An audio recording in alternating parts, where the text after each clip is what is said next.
बोलता है कंदुड़ी ಕೆನಡಾ ಮೇಲೆ ಬೋಲ್ತದೆ. ಕೆನಡಾ ನಿಮ್ದಕ್ಕೆ ಕನ್ನಡ ಭಾಷೆ ಕೆನಡಾ ಅಲ್ಲ ಮಾರಾಯ, ಅದು ಕನ್ನಡ. ಕನ್ನಡ ಮೇಲೆ ಬೋಲ್ತದೆ. ನಮ್ದಕ್ಕೆ ಭಾಷೆ ನಿಮ್ದಕ್ಕೆ ಯಾಕೆ ಬರುದಿಲ್ಲ? ನೀವು ಜನ ಯಾರು ಉಂಟು? ನೀವು ಜನ ಹಿಂದೂ ಉಂಟು, ನಾವು ಜನ ಯಾರು ಉಂಟು? ನಾವು ಜನ ಮುಸಲ್ಮಾನ್ ಉಂಟು. ನೀವು ಹಿಂದೆ ನಾವು ಮುಂದೆ ಯಾಕೆ ಬರ್ತು ನಿಮ್ಗೆ ಗೊತ್ತುಂಟಾ? ನೀವೇನ್ ಮಾಡ್ತದೆ, ಮುಂದಿನಿಂದ ಹಿಂದೆ ಹಿಂದೆ ಬರಿತಾ ಹೋಗ್ತದೆ, ಅದಕ್ಕೆ ಜನ ನೀವು ಹಿಂದೂಗಳಾಯ್ತು. ನಾವು ಹಿಂದಿನಿಂದ ಮುಂದೆ ಮುಂದೆ ಬರಿತಾ ಬರ್ತದೆ, ಅದಕ್ಕೆ ಜನ ನಾವು ಮುಸಲ್ಮಾನ್ ಆಯ್ತು. ನಮ್ದಕ್ಕೆ ವ್ಯವಹಾರದಲ್ಲಿ ತುಂಬಾ ವ್ಯತ್ಯಾಸ ಉಂಟು. ನಿಮ್ದಕ್ಕೆ ದೇವರುಂಟು 25-30 ಸಾವಿರ ದೇವರುಂಟು. ಈಶ್ವರಣ್ಣ ಉಂಟು, ಹನುಮಂತ ಉಂಟು, ಪಂಜುರ್ಲಿ ಉಂಟು, ಬೊಬ್ಬರಿ ಉಂಟು, ಮರಳು ಚಿಕ್ಕುಂಟು, ಕೊಣಮಂತ ಉಂಟು, ತೆತ್ತೇಶ್ವರಿ ಉಂಟು, ದರ್ಗಾ ಪರಮೇಶ್ವರಿ ಉಂಟು, 8 ಮಣ ಉಂಟು, ವಿಷ್ಣು ದೇವರುಂಟು, ಕೃಷ್ಣ ದೇವರುಂಟು, ಹೀಗೆ ಬೇರೆ ಬೇರೆ ದೇವರುಂಟು. ನಿಮ್ಮ ದೇವರಿಗೆ ಒಂದಕ್ಕೂ ಸ್ವಯ ಬುದ್ಧಿ ಇಲ್ಲ. ನಿಮ್ದಕ್ಕೆ ದೇವರಿಗೆ ಕೂತ್ಕೊಳ್ಳಿಕ್ಕೆ ವಾಹನದ ವ್ಯವಸ್ಥೆ ಇಲ್ಲ. ಹಲ್ಲಿ ಮೇಲೆ ಕೂತೋ ದೇವರುಂಟು, ನಾಯಿ ಮೇಲೆ ಕೂತೋ ದೇವರುಂಟು, ಕತ್ತೆ ಮೇಲೆ ಕೂತೋ ದೇವರುಂಟು, ಒಂಟೆ ಮೇಲೆ ಕೂತೋ ದೇವರುಂಟು, ಆಮೇಲೆ ಕುದುರೆ ಮೇಲೆ ಕೂತೋ ದೇವರುಂಟು, ಆನೆ ಮೇಲೆ ಕೂತೋ ದೇವರುಂಟು. ಒಂದಕ್ಕೂ ದೇವರಿಗೆ ಸ್ವಯ ಬುದ್ಧಿ ಇಲ್ಲ. ನೀವು ನಿಮ್ಮ ಪ್ರಾರ್ಥನಾ ಮಂದಿರಕ್ಕೆ ಹೋಗ್ತದೆ, 2 ಕೈಯನ್ನು ಹೀಗೆ ಹಿಡಿತದೆ, ದೇವರೇ ನಮಗೆ ಸುಖ ಕೊಡು ಅಂತ ಬೋಲ್ತದೆ. ದೇವರು ಕೊಡುವಾಗ ನೀವು ಕೈ ಹೀಗೆ ಹಿಡಿತಿರ್ತದೆ, ಕೆಳಗೆ ಬಿದ್ದು ಲಗಾಡಿ ಹೋಗ್ತದೆ. ನಮ್ದಕ್ಕೆ 25-30 ಸಾವಿರ ಮಂತ್ರಗಳಿಲ್ಲ, 25-30 ಸಾವಿರ ದೇವಸ್ಥಾನಗಳಿಲ್ಲ. ನಾವು ಖಾಲಿ 4 ವಾಕ್ಯಗಳಿಂದ ಅಲ್ಲನನ್ನು ನಾವು ಪ್ರಾರ್ಥಿಸ್ತೇವೆ. ಅಲ್ಲ ನಮಗೆ ಆಗ ಪ್ರಸನ್ನರಾಗ್ತಾರೆ. ನಾವು ನಮ್ಮ ಪ್ರಾರ್ಥನಾ ಮಂದಿರಕ್ಕೆ ಹೋಗ್ತದೆ, 2 ಕೈಯನ್ನು ಹೀಗೆ ಇರ್ತದೆ, ಹಯ್ಯಾರ ಅಕ್ಬರ್. ಇಲ್ಲೇನಪ್ಪ ಇಲ್ಲಲ್ಲ ಅಂದ್ರೆ ಅರ್ಥ ಏನು? ನಾವೆಲ್ಲರೂ ಒಟ್ಟಾಗಿ ನಮಾಜಿನ ಕಡೆಗೆ ಹೋಗುವ ಎಂಬ ಅರ್ಥವನ್ನು ಕೊಡ್ತದೆ. ಹಯ್ಯಾರ ಫಲಾಕ್ಬರ್, ನಾವೆಲ್ಲರೂ ವಿಜಯದತ್ತ ಸಾಗೋಣ ಎಂಬ ಅರ್ಥವನ್ನು ಕೊಡ್ತದೆ. ಅಲ್ಲಾಹು ಅಕ್ಬರ್, ಅಲ್ಲಾಹ್ ಅಕ್ಬರ್, ಈ ಪ್ರಪಂಚದಲ್ಲಿ ಅತ್ಯಂತ ಮಹಾನನು ಅಲ್ಲಾಹು ಬಿಟ್ಟರೆ ಬೇರೆ ಯಾರೂ ಇಲ್ಲ ಎಂಬ ಅರ್ಥವನ್ನು ಕೊಡ್ತದೆ. ಲಾ ಇಲಾಹ ಇಲ್ಲಲ್ಲಾಹ್ ಅಕ್ಬರ್, ಈ ಪ್ರಪಂಚದಲ್ಲಿ ಕರುಣಾಮಯಿಯು ದಯಾಮಯಿ ಆದಂತ ಅಲ್ಲಾಹು ನಮ್ಮ ಜಾತಿಯವರಿಗೆ ಪೂಜೆಗೆ ಅರ್ಹ ದೇವರು ಬಿಟ್ಟರೆ ಬೇರೆ ಯಾರೂ ಇಲ್ಲ ಎಂಬ ಅರ್ಥವನ್ನು ಕೊಡ್ತದೆ. ನಾವು ನಮ್ಮ ಅಲ್ಲನಲ್ಲಿ ಮೊಣಕಾಲು ಊರಿಕೊಂಡು ಹೀಗೆ ಬೇಡುವಾಗ ಅಲ್ಲ ऊपर से नीचे आते हैं, हम लोग हाथ भर के देते हैं, जिंदगी में हम लोग उद्धार होते हैं. ನೀವು ಯಾಕೆ ಉದ್ಧಾರ ಆಗುದಿಲ್ಲ? ನಿಮ್ದಕ್ಕೆ ಜನಗಳು ಯಾವುದೇ ಕಾರಣಕ್ಕೆ ಉದ್ಧಾರ ಆಗುದಿಲ್ಲ. ನಿಮ್ಗೆ ನೋಡಿ 33 ಕೋಟಿ ದೇವತೆಗಳುಂಟು. ಒಬ್ಬೊಬ್ಬ ದೇವತೆಯು ಒಬ್ಬೊಬ್ಬನಿಗೆ ಒಂದೊಂದು ರೌಪ್ಯವನ್ನು ಕೊಟ್ಟರೆ ಒಂದೊಂದು ಮನೆಯವರು 33 ಕೋಟಿ ದುಡ್ಡಿನ ಒಡೆಯರಾಗ್ತಾರೆ. ಹಾಗಂತೇಳಿ ನಿಮ್ಮಲ್ಲಿ ತುಂಬಾ ಬಡವರು ಇರುವುದು, ಒಬ್ಬೊಬ್ಬರು ನಾವು 33 ಕೋಟಿ ಧನಿಗಳಾಗಿದ್ದೇವೆ. ಅದು ನಿಮಗೂ ನಮಗೂ ವ್ಯತ್ಯಾಸ ಅಂತ ಹೇಳುದು. ಯಾಕೆ ಅಂತ ಹೇಳಿದ್ರೆ, ನೀವು ಯಾವುದೇ ಕಾರಣಕ್ಕೆ ಉದ್ಧಾರ ಆಗುದಿಲ್ಲ. ಯಾಕೆ? ನಿಮ್ದು ಆಟ ಆಗ್ತದೆ, ಕೋಲ ಆಗ್ತದೆ, ತಾಲಮದ್ದೋಲಿ ಆಗ್ತದೆ, ಪೂಜೆ ಪುರಸ್ಕಾರ ಆಗ್ತದೆ, ಹರಿಕತೆ ಮಾಡ್ತದೆ. ಅಲ್ಲಿ ನಿಮ್ಮ ಚಂದ ಚಂದದ ಹೆಣ್ಣು ಮಕ್ಕಳೆಲ್ಲ ಬರ್ತಾರೆ. ಚಂದ ಚಂದದ ಹೆಣ್ಣು ಮಕ್ಕಳು ಪೂಜೆ ಪ್ರಸಾದ ತಗೊಂಡು ಹೋಗುವಾಗ ಹಿಂದಿಂದ ನಿಮ್ಮ ಗಂಡು ಮಕ್ಕಳು ತಮಾಷೆ ಮಾಡ್ತದೆ. ಮತ್ತೆ ನಿಮ್ಮ ಹೆಣ್ಣು ಮಕ್ಕಳಿಗೆ ನೀವು ತಮಾಷೆ ಮಾಡುವಾಗ ಹೇಗೆ ಉದ್ಧಾರ ಆಗ್ತದೆ? ನಮ್ದು ಹಾಗಲ್ಲ. ನಮ್ದು ಸೀರಾ ದುನ್ನಬಿ ಮಾಡ್ತದೆ, ಮತ ಪ್ರವಚನ ಕಾರ್ಯಕ್ರಮ ಮಾಡ್ತದೆ, ಹರಿಕಥಾ ಪ್ರಸಂಗ ಮಾಡ್ತದೆ, ಹಬ್ಬ ರಸೂಲು ಕಾರ್ಯಕ್ರಮ ಮಾಡ್ತದೆ. ಅಲ್ಲಿಗೆ ನಮ್ಮ ಚಂದ ಚಂದದ ಹೆಣ್ಣು ಮಕ್ಕಳು ಬರ್ತಾರೆ. ಚಂದ ಚಂದದ ಹೆಣ್ಣು ಮಕ್ಕಳು ಹೇಗೆ ಬರ್ತಾರೆ? ಮುಸ್ಕ್ ಹಾಕೊಂಡು ಕರ್ಕೊಂಬರ್ತಾರೆ. ಕೆಲವರೆಲ್ಲ ಹೇಳ್ತಾರೆ ಡಾಮರ್ ಡಬ್ಬಿ ಬಂತು ಅಂತೇಳಿ. ಅದಲ್ಲ, ನಾವು ಮುಸ್ಕ್ ಹಾಕೊಂಡು ಕರ್ಕೊಂಬರ್ತೇವೆ. ಯಾಕೆ? ನಮ್ಮ ಹೆಣ್ಣು ಮಕ್ಕಳನ್ನು ಯಾರೂ ನೋಡಬಾರ್ದು. ನಮ್ಮ ಹೆಣ್ಣು ಮಕ್ಕಳನ್ನು ಯಾರೂ ನೋಡಬಾರ್ದು.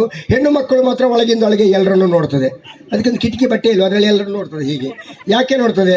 ನಮ್ಮ ಹೆಣ್ಣು ಮಕ್ಕಳು ಅಂತ ಹೇಳಿದ್ರೆ ದೇವರು ಇದ್ದಾಗೆ. ದೇವರು ಈ ಪ್ರಪಂಚದಲ್ಲಿರುವ ಎಲ್ಲರನ್ನು ನೋಡ್ತದೆ. ದೇವರು ಹೀಗೆ ಅಂತ ನೋಡಿದವರು ಯಾರಿದ್ದಾರೆ? ಮತ್ತೆ ನಿಮ್ಮ ಹೆಣ್ಣು ಮಕ್ಕಳು ಹಾಗೆ. ನಿಮ್ಮ ಹೆಣ್ಣು ಮಕ್ಕಳು ಇಲ್ಲಿ ಅರ್ಧದ್ದು, ಇಲ್ಲಿ ಅರ್ಧದ್ದು, ಇಲ್ಲಿ ಅರ್ಧದ್ದು ಹಾಕೊಂಡು ಹೋಗ್ತದೆ. ನಮ್ದು ನೋಡಿ ಪೂರ ಮುಚ್ಕೊಂಡು ಬರ್ತದೆ. ಕೆಲವು ಸಲ ತಾಯಿ ಯಾರು, ಮಗಳು ಯಾರು, ಅಕ್ಕ ಯಾರು ಅಂತ ಗೊತ್ತಾಗುದಿಲ್ಲ ನಮ್ದು. ಹಾಗೆ ನಮ್ದಕ್ಕೆ ವ್ಯತ್ಯಾಸ ಅಂತ ಹೇಳಲಿಕ್ಕೆ ಉಂಟು. ಮತ್ತೆ ನಮ್ದಕ್ಕೆ ತುಂಬಾ ಬದಲಾವಣೆ ಅಂತ ಹೇಳಿದ್ರೆ ಹೇಗೆ ಗೊತ್ತುಂಟಾ? ನೀವೇನ್ ಮಾಡ್ತದೆ, ಚಂದ ಕಾಣಲಿಕ್ಕೆ ಬೇಕಾಗಿ ಗಡ್ಡ ಬೋಳಿಸ್ತದೆ, ಮೀಸೆ ಇಡ್ತದೆ. ನಾವೇನ್ ಮಾಡ್ತದೆ, ಮೀಸೆ ಬೋಳಿಸ್ತದೆ, ಗಡ್ಡ ಇಡ್ತದೆ. ನೀವೆಲ್ಲಿ ಬೋಳಿಸ್ತದೋ ಅಲ್ಲಿ ನಾವು ಇಡ್ತದೆ, ನಾವೆಲ್ಲಿ ಇಡ್ತದೋ ಅಲ್ಲಿ ನೀವು ಬೋಳಿಸ್ತದೆ. ನಿಮಗೂ ನಮಗೂ ವ್ಯತ್ಯಾಸ ಅಂತ ಹೇಳಿದ್ರೆ ಹಾಗೆ. ಮತ್ತೆ ನೋಡಿ, ನಿಮ್ಮ ಮಕ್ಕಳಿಗಿಂತ ನಮ್ಮ ಮಕ್ಕಳು ಬಹಳ ಚುರುಕಾಗಿರ್ತಾರೆ. ಯಾಕಂದ್ರೆ ನಮ್ಮ ಮಕ್ಕಳಿಗೆ ಆಡಿನ ಹಾಲು ಕೊಡ್ತೇವೆ. ನಿಮ್ಮ ಮಕ್ಕಳು ಒಳ್ಳೇದಾಗಬೇಕಂತೇಳಿ ದೊಡ್ಡ ದೊಡ್ಡ ಜಾತಿಯ ದನವನ್ನು ತಂದು ದಪ್ಪ ದಪ್ಪದ ಹಾಲು ಕೊಡ್ತದೆ. ದಪ್ಪ ಹಾಲು ಕುಡಿದಂಥ ಮಕ್ಕಳ ಮಂಡಿ ದಪ್ಪ ಆಗ್ತದೆ. ಬೆಳಿಗ್ಗೆ ಆದರೆ ತಾಯಿ ಅಂದರೆ ಏಳ್ಪುಟ್ಟ ಮಾಮ್ ಗೊತ್ತೇನೆ ಅಂತೇಳಿ ಮಾಡ್ಕೊಂಡು ಹೇಳ್ಕೊಂಡು ಅದಕ್ಕೆ ತಿಂಡಿ ಕೊಡಲಿಕ್ಕೆ ಶುರು ಮಾಡ್ತದೆ. ನಮ್ಮದು ಹಾಗಲ್ಲ. ನಮ್ಮದು ಮುಕ್ರಿಯಾಕ ಬಾಂಗ್ ಕೊಡುವ ಮೊದಲೇ ನಮ್ಮ ಮಕ್ಕಳೆಲ್ಲ ಹೇಳ್ತಾರೆ, ಎದ್ದು ಪ್ರಾರ್ಥನಾ ಮಂದಿರಕ್ಕೆ ಹೋಗ್ಲಿಕ್ಕೆ ತಯಾರಾಗ್ತಾರೆ. ಯಾಕಂತ ಹೇಳಿದ್ರೆ ನಮ್ಮ ಮಕ್ಕಳು ಅಷ್ಟು ಚುರುಕು. ನಮ್ಮ ಮಕ್ಕಳು ಅಷ್ಟು ಚುರುಕಾಗಲಿಕ್ಕೆ ಕಾರಣ ಏನು? ನಾವು ತಾಯಿಯಂದಿರ ಹಾಲನ್ನು ಯಾವುದೇ ಕಾರಣಕ್ಕೆ ಕೊಡುವುದಿಲ್ಲ. ತಾಯಿಯಂದಿರ ಹಾಲು ಯಾಕೆ ಕೊಡುವುದಿಲ್ಲ? ತಾಯಿಯಂದಿರ ಸೌಂದರ್ಯ ಹೋಗ್ತದೆ, ಅದಕ್ಕೆ ನಮ್ಮ ಮಕ್ಕಳಿಗೆ ಹಾಲನ್ನು ಕೊಡುವುದಿಲ್ಲ. ನಾವು ಆಡಿನ ಹಾಲನ್ನು ಮಾತ್ರ ಕೊಡೋದು. ಆಡು ನೋಡಿ ಎಷ್ಟು ಚುರುಕು ಅಂತ ಹೇಳಿದ್ರೆ, ಯಾರ್ದು ಗೋಡೆ ಮಾಡಬೇಕಾದ್ರೆ ಬೆಳ್ಳಿದು ಮರಕ್ಕೆ ಹತ್ತಿ ಗೋಡೆ ಮೇಲೆ ಹತ್ತಿಕೊಂಡು ಏನು ತಿನ್ನಲಿಕ್ಕೆ ಸಿಗದಿದ್ರೆ ಪಕ್ಕ ಸಿಗೋದ್ರೂ ಬಾಯಿಗೆ ಆಗ್ತದೆ. ಹಾಗೆ ನಮ್ಮ ಆಡು ಬಹಳ ಚುರುಕು. ಹಾಗೆ ಆಡಿನ ಹಾಲನ್ನು ಕುಡಿದಂಥ ನಮ್ಮ ಮಕ್ಕಳು ಬಹಳ ಚುರುಕು. ಎಷ್ಟು ದೊಡ್ಡ ವಾಹನ ಮೇಲೆ ಆದರೂ ಹತ್ತಿ ಅವನ ವ್ಯವಹಾರವನ್ನು ಮುಗಿಸಿ ಅವನು ಪಿರ್ರ ಮಾಡೋ ಮೊದಲೇ ಪುಟಕ ಕೆಳಗೆ ಜಾರಿ ಬರ್ತಾರೆ. ನಮ್ಮ ಮಕ್ಕಳು ಅಷ್ಟು ಚುರುಕಾಗಿರ್ತಾರೆ. ಮತ್ತೆ ಚುರುಕಾಗಲಿಕ್ಕೆ ಕಾರಣ ಆಡಿನ ಹಾಲು. ಆಡು ನೋಡಿ ಎಷ್ಟು ಚುರುಕು ಅಂತ ಹೇಳಿದ್ರೆ ಒಂದು ಯಜಮಾನನ ಹೆಸರನ್ನು ಹೇಳಿಕೊಂಡು ಸೊಪ್ಪು ತಿಂತದೆ. ನೀವು ದನಕ್ಕೆ ಬೇಕಾದ್ರೆ ಹುಲ್ಲು ಕೊಡಿ, ಅದಿಷ್ಟು ಹುಲ್ಲು ತಿಂತದೆ, ಅಂಬಾಣು ಬಿಟ್ಟರೆ ಬೇರೆ ಏನು ಹೇಳುವುದಿಲ್ಲ. ನಮ್ಮ ಆಡು ಸಾಕಿದ ಯಜಮಾನನ ಹೆಸರು ಹೇಳಿಕೊಂಡೇ ತಿಂತದೆ. ಅದಕ್ಕೆ ಬಾಯಿಗೆ ಒಂದು ಬಾಳೆಯನ್ನು ಸಿಪ್ಪೆ ಕೊಡಿ, ಇಲ್ಲದ್ರೆ ಒಂದು ಸೊಪ್ಪು ಕೊಡಿ, ಅದು ತಿಂತದೆ ಅಂತ ಮನೆ ಅಂತ ಹೇಳ್ಕೊಂಡು ತಿಂತದೆ, ತಿಂತದೆ ಅಂತ ಇಬ್ರಾಹಿ ಅಂತ ಹೇಳ್ಕೊಂಡು ತಿಂತದೆ. ಅಂದರೆ ಯಜಮಾನನ ಹೆಸರನ್ನು ಹೇಳಿಕೊಂಡು ತಿಂತದೆ. ಅಷ್ಟು ಉಪಕಾರ ಸ್ಮರಣೆ ನಾವು ಸಾಕಿದ ಆಡುಗೆ ಇರ್ತದೆ.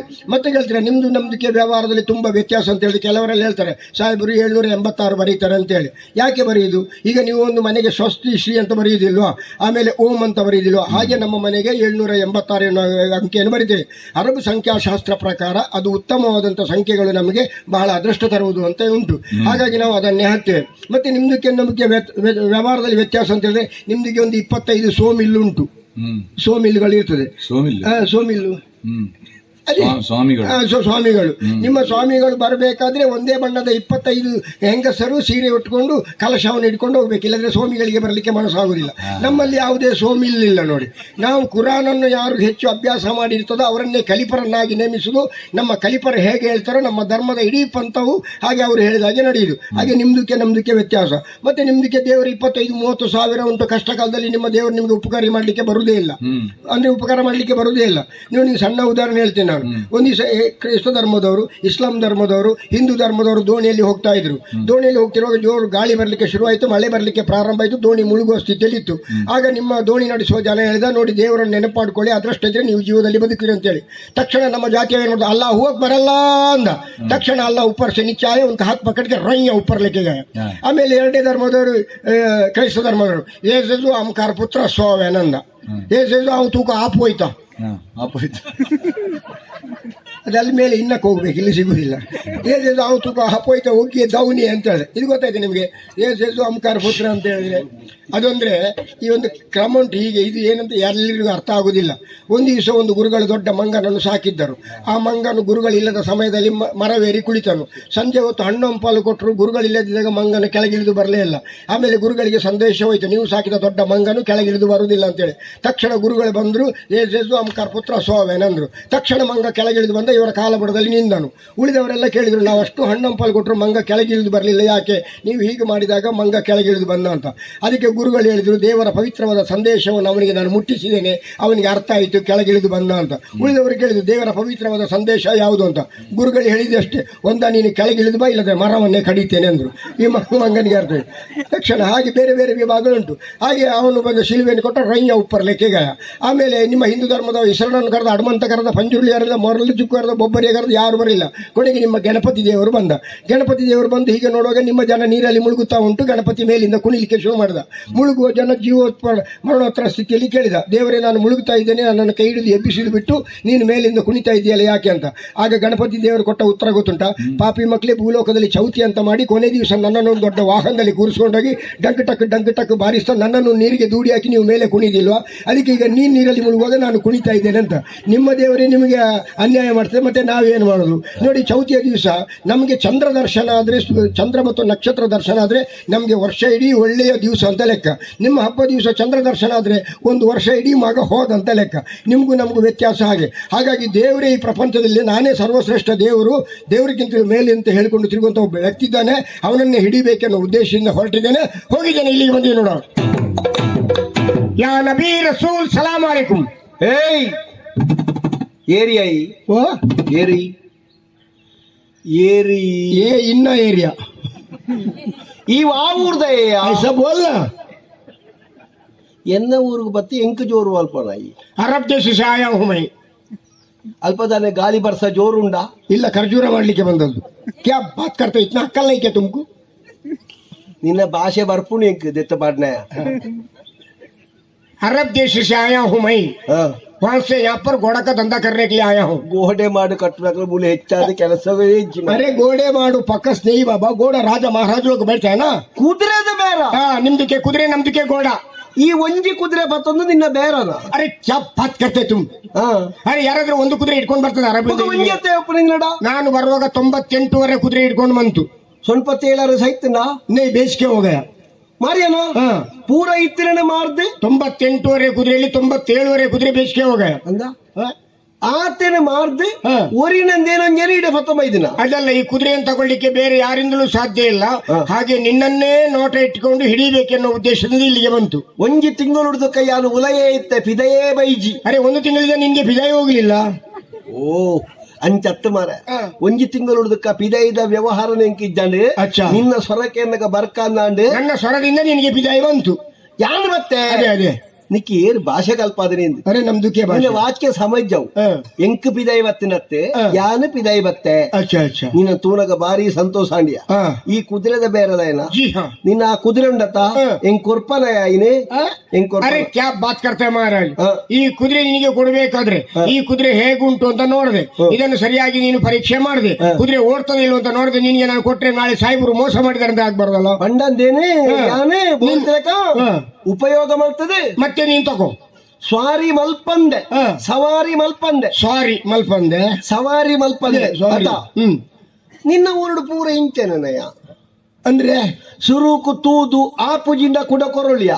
ಅರೆ ನಿಂದಕ್ಕೆ ಸೀಂತ್ರಿ ನನಗೆ ಅರ್ಥ ಆಗ್ತದೆ.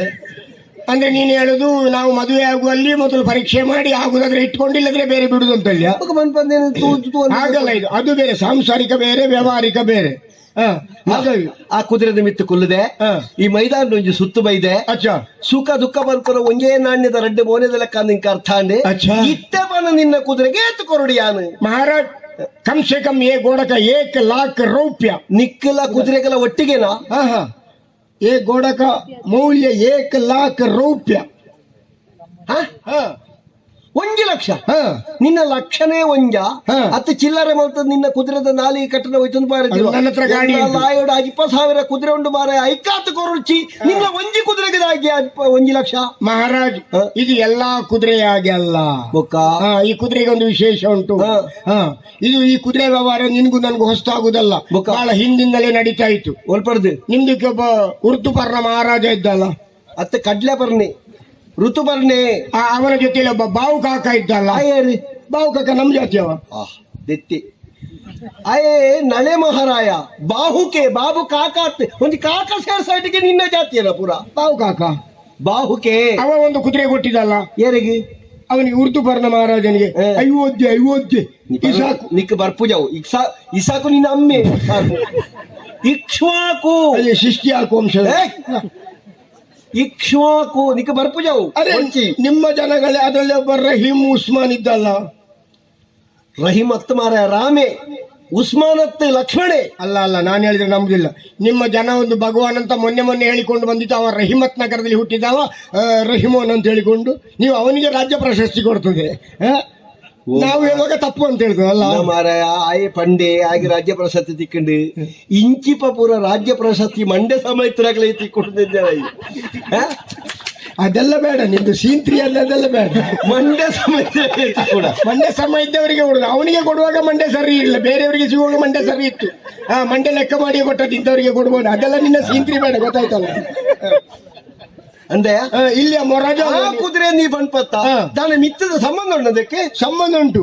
ಇದು 3 ಲೋಕದಲ್ಲಿ ಒಡೆ ಮಾರುವ ಒಬ್ಬ ದೆಯ್ಯೇಂದ್ರ ಇಲ್ವಾ? ಒಡೆ ಮಾರುಣ ಮೂಜು ಲೋಕದ ಯಜಮಾನೆ ಒಡೆಯೇ ದೆಯ್ಯೇಂದ್ರ. ಅವನ ಹತ್ರ ಒಂದು ಉಚ್ಚ ಹೋಯ್ತ ಕುದುರೆ ಇತ್ತಲ್ಲ, ಅವು ಪೂರೆಲ್ಲ ಮೈಪುಂಡು ಉಚ್ಚೈಸವಸ್ಸು. ಆ ಕುದುರೆ ಮೇಲೆ ಕೂತ್ಕೊಂಡು ದೇವಲೋಕದಿಂದ ದೇವೇಂದ್ರ ಬ್ಲಾಕ್ಗೆ ಬಂತೊಮ್ಮೆ. ಒಡೆಗೆ ಬ್ಲಾಕ್ಗೆ ನಿನ್ನ ನಾಲೈ ಮಡಿತು ಬೂರಿಯರೆ ಭೂಲೋಕಕ್ಕೆ ಬಂತು. ಭೂಲೋಕಕ್ಕೆ ಬಂದು ನಮ್ಮ ಅರಬ್ ದೇಶದ ಹತ್ರ ಬರುವಾಗ ಇವನಿಗೆ ಜೋರು ಹಸಿವೆ ಆಯ್ತು. ಭೂಲೋಕದಲ್ಲಿ ಬರುವಾಗ ಸ್ವಲ್ಪ ಖರ್ಜೂರ ಹಣ್ಣು ತಗೊಳ್ಳು ಅಂತ ಹೇಳಿ ಅವ ಪೇಟೆಗೆ ಹೋದಾಗ ಈ ಕುದುರೆಯನ್ನು ಇಲ್ಲಿ ಕಟ್ಟಿ ಹೋದ ಹೊಯ್ಗೆ ಹತ್ರ. ನಮ್ಮ ಅರಬ್ ದೇಶದ ಒಂದು ಚಂದದ ಕುದುರೆ ಬಂತು. ದೇವಲೋಕದ ಈ ಕುದುರೆಯನ್ನು ನೋಡಿ ಅರಬ್ ದೇಶದ ಕುದುರೆಗೆ ಮೊಹಬತ್ ಹೋಗಯ. ಮೊಹಬತ್ ಪ್ಯಾರ್ ಪ್ಯಾರ್ ಹೋಗಯ. ಪುರುತಿ ಪುರುತಿ ಹೋಗಯ ರೇ ಹೋಗಯ ರೇ ಪುರುತಿ ಹೋಗ. ಅಮ್ಮೆರೆಗಳ ಇಂಚನೆ ಬಂದ್ಬಿಡ ರೇ ಅಂದ್ರೆ ನಮ್ಮ ಅಮ್ಮನ ಸುದ್ದಿ ಬೇಡ ನಿನಗೆ, ಅದು ಪ್ರೀತಿ ಹೋಗಯ. ಹಾಗಾದ್ರೆ ಅರಬ್ ದೇಶದ ಕುದುರೆಗೂ ದೇವಲೋಕದ ಕುದುರೆಯಿಂದ ಹುಟ್ಟಿದ ಕುದುರೆ ಇದು, ಬಹಳ ಚಗೋಡೆ. ನಿನ್ನ ಊರ್ಡಲ್ಲ ಎಡ್ಡೆಡ್ಡ ಸಂತಾನ ಅವಡ ಪಿದಾಯ್ದಕ್ಲೇ ಬರೋಡತಿ. ಅದೆಲ್ಲ ಬೇಡ, ಅದು ಪ್ರಾಣಿಗಳಲ್ಲಿ ಮಾತ್ರ, ಮನುಷ್ಯರಲ್ಲಿ ಇಲ್ಲ. ನಿನ್ನ ಸೀಂತ್ರಿ ಎಲ್ಲ ಬೇಡ, ಗೊತ್ತಾಯ್ತಲ್ಲ. ಹಾಗೆ ಅದ್ರಲ್ಲಿ ಹುಟ್ಟಿದಂತ ಕುದುರೆ ಇದು. ಇದು ಕುದುರೆಗೆ ಬಹಳ ಬೆಲೆ ಇದಕ್ಕೆ. ಆದ್ರಿಂದ 1 लाख ರೂಪಾಯಿ ಅಂತ ನಾನು 1 ಲಕ್ಷ ದಾನ ವಿಶೇಷ. ಈ ಕುದುರೆ ಮೇಲೆ ಹೋಗಿ ನೀನು ಕೂರು. ಕುಳ್ಳುಂಡ ಈ ಕುದುರೆ ಉಂಟಲ್ಲ, ಎಷ್ಟು ಮೇಲ್ ಬೇಕಾದ್ರೂ ಹೋಗ್ತದೆ. ಅವು ತಿರ್ತು ಮಾರಾಯ, ಅವು ತಿರ್ತಿ ಇದು ಮೇಲೆ ತಿರ್ತಿಯ ಇದು ಮೇಲೆ ಅವಾಗ ಮಿತ್ತೋಲು ಮಿತ್ತು ಹೇಳ್ತೀನಿ ನಾನು. ಇದು ಯಾರ್ಯಾರು ಹೇಳಿದಲ್ಲ, ನಿಮ್ದಲ್ಲಿ ಒಂದು ಬಾಂಗ್ ಕೊಡುವ ಬಾಂಗವಂತರ ಅಂತ ಇಲ್ವಾ? ಬಾಗವತಿಯರು ಬಾಂಗ್ ಕೊಡ್ಬಿಡ ನಿನ್ನ ಮುಕ್ರಿ ಎಂಜಿನ ಅನ್ಬಿಡಿ ಬುಕ್ಕ ಪಲ್ಲಿಡಿ ಅವರು ಬಾಂಗ್ ಕೊಡುದು. ನಡ್ಲ ಹುಂಜೆ ನಾವು ಅವರಿಗೆ ರಾಗಜ್ಞಾನ ಇಲ್ಲ, ಇವರಿಗೆ ರಾಗಜ್ಞಾನ ಉಂಟು.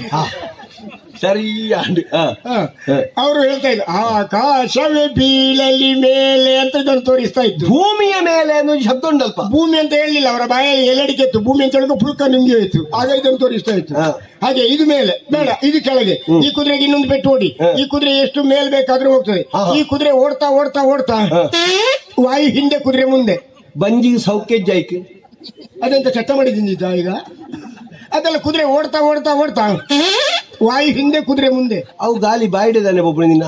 ಅದಕ್ಕೆ ನಿನಗೆ ಅಭಿನಯದಲ್ಲಿ ತೋರಿಸಿದ್ದು. ವಾಯುವೇಗರು ಧಿಕ್ಕರಿಸಾದು, ವಾಯುವೇಗ ದಿಕ್ಕೆಲಿಗೆ ಬರಿಸಿ ಮನೋವೇಗರು ಬಲಿಪುನಚ್ಚಿನ ಕುದುರೆ. ಇಷ್ಟೆಲ್ಲ ಉಂಟು. ನಿನ್ನ ಪುದರ್ದದೆ ಅಮೀರ್ ಅಬ್ದುಲ್ ಖಾದರ್ ಸೈಯದ್ ಮೊಹಮ್ಮದ್ ರಸೂಲ್ ಯಕ್ಬಲ್ ಜಬ್ಬರ್ ಸಮೂ. ಇಡೀ ಕುಟುಂಬದ ಕೆನ್ನೆ ಹತ್ತು ಮಾರ ನಮ್ಗೆ ಪಡಿತರ ಚೀಟಿ ತರ್ಲಿಕ್ಕೆ ಉಂಟಾ? ಬುಕ್ಕ ನಿನ್ನ ಒರಿಯಲ್ಲ ಪುದರ್ ಎಂಜಿನ ಅಂದು. ನನ್ನ ಅಜ್ಜನ ಹೆಸರು. ನಮ್ಮ ಅಜ್ಜನಿಗೆ ಒಂದು 16 ಮದುವೆ ಆಗಿತ್ತು. 16 ಮದುವೆ ಆಗಿ ಪುನಃ 16ನೇ ಹೆಂಡತಿ ಗರ್ಭಿಣಿ ಇತ್ತು. 14 ಬಿಡಿದಿ. ನಮ್ಮ ಅಜ್ಜನಿಗೆ 90 ವರ್ಷ, 16 ಮಕ್ಕಳಿತ್ತು, 16 ಹೆಂಡತಿರಿತ್ತು. ಅದರಲ್ಲಿ 96 ಮಕ್ಕಳಿತ್ತು. ಪುನಃ ಹೆಂಡತಿ ಗರ್ಭಿಣಿ. ಪುದರೆಂಚಿರದಿಯರು. ನಮ್ಮ ಅಜ್ಜನಿಗೆ ತಲೆ ಬಿಸಿ ಆಯ್ತು. ಎಲ್ಲ ಕುರಲ್ಲ ಹುಡುಕುವಾಗ ಏನು ಸಿಗ್ಲಿಲ್ಲ. ನಮ್ಮ ಅಜ್ಜನಿಗೆ ಬೋಳ್ ಬಂಡೆ, ಇಷ್ಟೆಲ್ಲ ಕೂದಲು ಹೋಗಿ ಇಲ್ಲಿ ಮಾತ್ರ ಇತ್ತು. ಇಲ್ಲಿ ಮಾತ್ರ ಈಗ ಏನ್ ಮಾಡುದು ಅಂತ ಹೇಳಿ ಬೋಳ್ ಮಂಡೆ ಮೇಲೆ ಕೈ ಆಡಿಸುವಾಗ ಒಂದು ಕೂದಲು ಸಿಕ್ತು. ನಮ್ಮ ಭಾಷೆಯಲ್ಲಿ ಅದಕ್ಕೆ ಏಕ್ ಬಾಲ್ ಅಂತ ಹೇಳುದು. ಆ ಹುಟ್ಟುವ ಮಗುವಿಗೆ ಏಕ್ ಬಾಲ್ ಅಂತ ಹೆಸರಿಟ್ಟಿತ್ತು.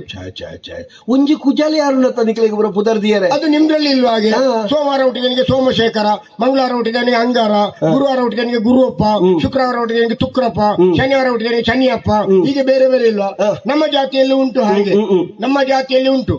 ಈಗ ಮಗು ಹುಟ್ಟುವಾಗ ಕಪ್ಪಿದ್ರೆ ಆ ಮಗುವಿಗೆ ಕರೀಂ ಖಾನ್ ಅಂತ ಹೆಸರು. ತೆಲ್ತೊಂದಿತ್ತಿನ ಹಸನ್ ಹಬ್ಬ ಅಂತ ಹೇಳುದು. ಹೆಚ್ಚಿನ ನಗರ್ತಾ ಇದ್ರೆ ಇಸ್ಮಾಯಿಲ್ ಅಂತ ಹೇಳುದು. ಆ ಮಗುವಿನ ತಲೆಯಲ್ಲಿ ತುಂಬಾ ಕೂದಲಿದ್ರೆ ನೂರುಲ್ಲಾ ಖಾನ್ ಅಂತ ಹೇಳಿ. ಆ ಮಗು ಹುಟ್ಟುವಾಗ ನಡೀತಾ ಇದ್ರೆ ಶೇಖ್ ಅಬ್ದುಲ್ಲಾ ಅಂತ ಹೇಳುದು. ಹಾಗೆಲ್ಲ ಉಂಟು. ಆಮೇಲೆ ಬಾಯಲ್ಲಿ ದೊಲ್ಲ ಹರಿತಾ ಇದ್ರೆ ಅರೀಫ್ ಅರೀಫ್ ಅಂತ ಹೇಳುದು. ಈಗ ನಿಮ್ಮ ಜಾತಿಯಲ್ಲಿ ಉಂಟು, ನಮ್ಮ ಜಾತಿಯಲ್ಲಿ ಬೇರೆ ಬೇರೆ ಹೆಸರು ಉಂಟು. ನಿನ್ನ ಜಾತಿ ಬರೋ ಪುದರ್ದಿಯರ ಪಂಚಾಂಗ ಬೋರ್ದಿಜ್ಜಿ ಇಲ್ಲ, ನಿಮ್ದಕ್ಕೆ ವಾರ ಸಾಕು, ನಮ್ದಕ್ಕೆ ಪಂಚಾಂಗ ಬೇಡ. ಮುಖ ನೋಡಿ ಹಿಡಿದು. ಬಹುಶಃ ನಿನ್ನ ಪುದರ್ ಜಬ್ಬರಿಂದ ಯಾಕೆ ಜರ ಬರ ಪಾತಿರುವಾಯಿ. ನಾನು ಮಾತಾಡುವ ವೇಗದಲ್ಲಿ ಗೊತ್ತಾಗುದಿಲ್ಲ ಜಬ್ಬರ್ ಸೊಮ್ಮು ಅಂತ. ಎಂಕ್ವರಿ ಪರಿಚಯದಲ್ಲಿ ಹಾಡಕ್ಕೆ ನೋಡ ಆ ಮನುಷ್ಯನ ನೇತ್ರಿಗೆ ಹಾಕ್ಬೇಡ, ನನಗೂ ಅವ್ನಿಗೂ ಗಲಾಟೆ ಆಗ್ಬಹುದು. ಹಾಗಾಗಿ ಈ ಕುದುರೆ ಎಷ್ಟು ಮೇಲ್ ಬೇಕಾದ್ರೂ ಹೋಗ್ತದೆ, ಎಷ್ಟು ಕೆಳಗೆ ಬೇಕಾದ್ರೂ ಹೋಗ್ತದೆ. ಈ ಕುದುರೆ ನೀನು ಎಲ್ಲಿ ನಿಲ್ಬೇಕಂತ ಹೇಳಿದ್ರೆ ನಿಲ್ತದೆ. ಅಷ್ಟು ಮನೋವೇಗವುಳ್ಳ ಕುದುರೆಗೆ ನೀನು ಕೊಡುದು 1 ಲಕ್ಷ ಕಮ್ಮಿ ಆಗ್ತದೆ. ಬೇಕಾದ್ರೆ ತಕೋ, ನಿನ್ನಗೆ ಒಂದೇ ಕಾರ್ಯಕ್ರಮ ಅಲ್ಲ, ನನಗೆ ಬೇರೆ ಕಾರ್ಯಕ್ರಮಕ್ಕೆ ಹೋಗ್ಬೇಕು ಅಂಚಣ್ಣ. ಈ ಕುದುರೆದ ಮಿತ್ತು ಕುಲ್ಲುದು ಹೌದಾದ ಒಂದು ತೂಪೆ ನಿನ್ನ ಚಾಟಿನ ಕೊರು ಒಂಜಿ ಪೆಟ್ಟು ಮಾಡ್ದ.